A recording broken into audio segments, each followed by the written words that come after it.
everyone and welcome to my channel. My name is Holly Matthews and I'm a self-development coach, the founder of the Happy Me Project, a TEDx speaker and a mom of two amazing girls. And I'm totally biased, but I don't care because they're blooming brilliant. Today on the channel, we are talking once again about fear, specifically the fear of getting hurt.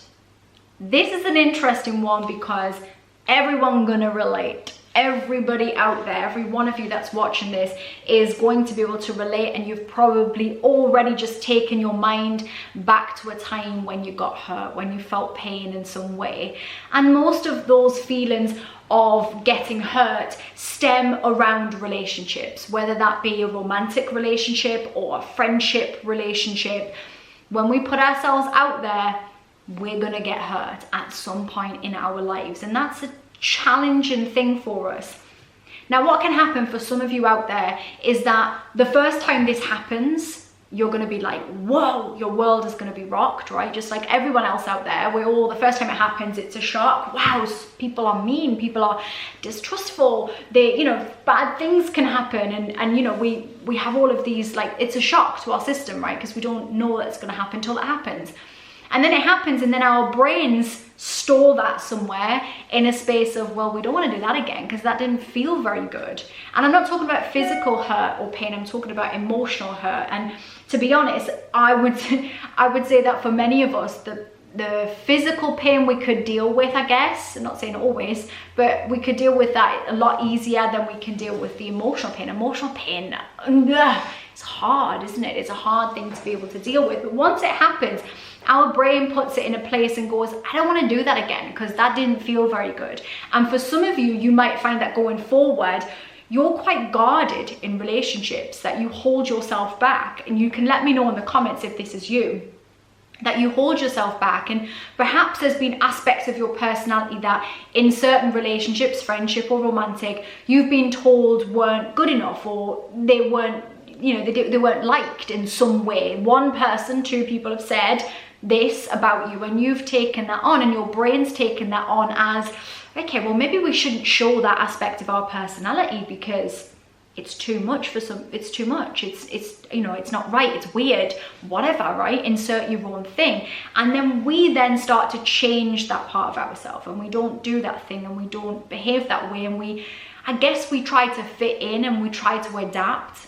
Now listen, long term, that is not the place to be. And I sit here as a 36-year-old woman, and I can tell you now that there is nothing nicer than just being able to be yourself with somebody and just be able to be, and not to worry or second guess yourself or consider whether, how you should behave each time you behave, in case, to make sure it gets the right reaction.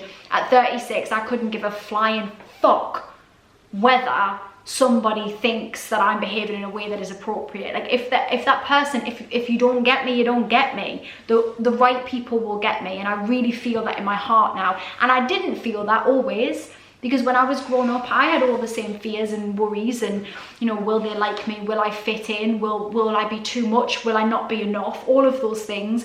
And as I've got older and I've done all this work on myself as well, and I continue to do it, it doesn't not show up, I feel much freer than I ever have. And I definitely think that's an age thing, but certainly if you're watching this and you're younger, just start early, start working on this stuff early doors, and life will just be easier because you're not carrying that around. So let's think of some tips on or just some things to chew over and to think about when it comes to the fear of getting hurt.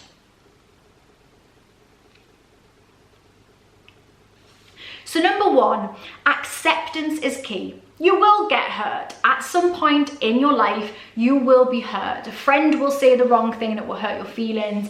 Somebody will cheat on you, leave you, not want to be with you, say the wrong thing, and your heart will hurt. Okay, and I know that's rubbish and I don't want that. I wish that wasn't the case. I wish I could just coddle you up and you never have to go through that, but you will go through it. And accepting that as part of the human experience is key. Once you go, okay, this is just part of living, okay, I'm gonna keep walking through, and understand that, number two, you're super resilient. So when you do get hurt, you're gonna be all right, honestly. I know when you've had your heart broken, or you know, somebody's cheated on you, or you've had, you know, friends betray you, and so, it hurts. It hurts. And I had it happen to me. I had a friend, a falling out with a friend last year, and it hurt. It really hurt, and it still hurts a bit. But I also understand that sometimes when it comes to relationships, somebody else's journey is not our journey, and we're not necessarily at fault. It's sometimes just where the other person is at in their life. And it's not even a blame to the other person. But the one thing I do know is that we are so resilient. We are so more resilient than we realize. And even if you're in the depths of this right now, you will come through this.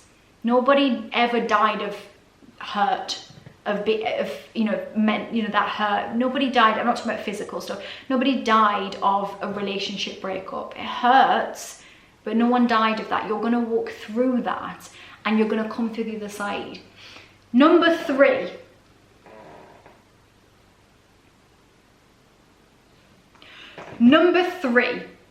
Look at the bigger picture. Let's say we're talking about relationships, romantic or otherwise, and you do change yourself. Let's say you decide that, oh, I did that thing once and it wasn't favorable. Somebody didn't like it and they broke up with me, or, you know, maybe I should look a certain way. No, that person left me and they met somebody who was blonde and big bosomed, and like, I'm trying to think of bosomed, as if I said bosomed. Who's saying bosomed? Big bosomed. I'm gonna stick with it. Big bosomed. I sound like a 50-year-old man. But anyway, let's say somebody left me for a blonde, blue-eyed, big bosomed woman, and I could very easily slip into, well, maybe I'm not good enough. Maybe I should be more like that person. Maybe I should behave in a certain way. Maybe I swear too much, or I'm a bit Geordie, or but whatever, you know, insert your own stuff. And then I started to change myself into this model of what I think that somebody else might want, or this model of what might be a person that could fit in more and have this lovely friendship circle. What's going to happen long term is I'm going to still get hurt in the watered down version of me, the made up pretend version of me that I was trying to be. I'm still going to get hurt as that version as well. And then I'm going to feel doubly bad, because not only did I get hurt again, I got hurt pretending to be something that I'm not. I would at least, if I'm going to get hurt or judged, like to be judged because of who I am as a person, who I really am. Because on the flip side of that, when you are exactly who you are, with all the stuff that somebody once told you wasn't good enough, there's going to be a whole army of people that think it's just bloody perfect and are absolutely bowled over by how in love with you they are as you are. And so I'd rather be that version. So if you can look at the bigger picture and just find ways to lean into being more yourself. You're gonna get hurt either way at some point. I'm not saying it shouldn't be all the time, of course, and we hope that it won't be, but there will be times in your life when you get hurt. And we cannot expect to go through life without ever experiencing that. On the flip side, just to create some balance, you're also going to have some incredible experiences. You're going to be loved with somebody's whole heart. You're going to have amazing experiences, lovely stuff. It's not all bad and doom and gloom, but I don't want you to think, we can't get into our ego brains where we're like, well, nothing bad should happen to me. Like, that's nonsense. We have to have acceptance, and then know that when we are our truest selves, the right people will come, and we'll get the right people in our worlds.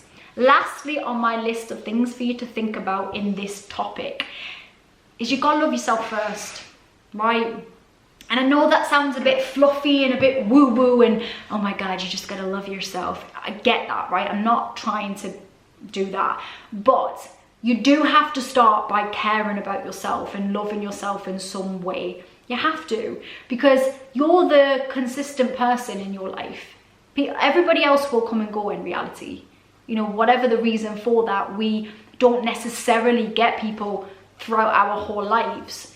And if you know that beneath the surface, you care enough about yourself and you believe in yourself and you love yourself and you do the work there, whatever happens, even when you're crying and it's painful and you're going through heartache of some kind, if you can believe in yourself and know in the core of you that you are doing the things that feel good to you and you are sitting within your own values and you're being true to yourself, then, you know, you're the person that you have to go to bed with every night. You always have to go to bed with you, and you have to be able to sit with yourself and know that you love yourself and trust yourself. And from there, when you love yourself and trust yourself and you believe in yourself, the right people come into your world, because when you have high self-esteem, you attract other people with high self-esteem.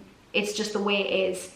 And that's what I want for you. I want you to feel more positive, lovely things in your life than you do hurt. But I just want to be the person that, you know, is honest with you and says, you're going to get hurt, but you're going to be all right. It's as simple as that. And it might sound like easy words to say, but it's true, okay? So if you are in the thick of your pain, just know that you can walk through it. And if you've been trying to protect yourself by putting barriers up and trying to not, you know, trying to pretend to be what you're not, or trying to harden yourself to the world to protect yourself, it doesn't work. In fact, there's a lovely book by Brené Brown which is called Daring Greatly. It's a lovely book about shame and about vulnerability. And I really value vulnerability now. And that's why I try to show a lot of my own vulnerabilities on this channel. I never try to be perfect on here. I know that I'm going to get it wrong and the sound quality is not going to be good. I'm going to say the wrong thing. I'm going to whack my glasses off my face. And I don't try to be perfect, because I feel like we get more connection when I just get to be my messy, goofy self. And those of you that like it. And if you don't, it's cool, it's fine.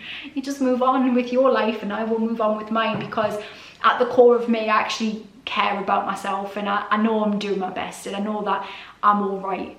And that's all you can be. And you're all right and all. You are, honestly, you really are. And I hope you got something from this. And if you did, then subscribe to the channel and click the notification, all that stuff. Actually, I've got some stuff going to happen on the channel very soon. I'll get to talk to you about it. Keep it on the down low for now, but things are changing very soon, for the better, for good. But a couple of things got to happen in the background, but just letting you know, because you're hearing that. Some exciting stuff's going to happen. It's going to be ace. So, you know, just anyway, share this with anybody that you think this is going to benefit. And I've also got a podcast as well, if you didn't know. Go and check out the Happy Me Project podcast as well, and let me know what you think. It's on Apple and Spotify and all them places. Subscribe to all that as well, and you can hear me chatting about all kinds of stuff on there. And this week it's all about fear. So I'll speak to you all very soon. Peace. Take me out to California. Take me out to California. I feel the day.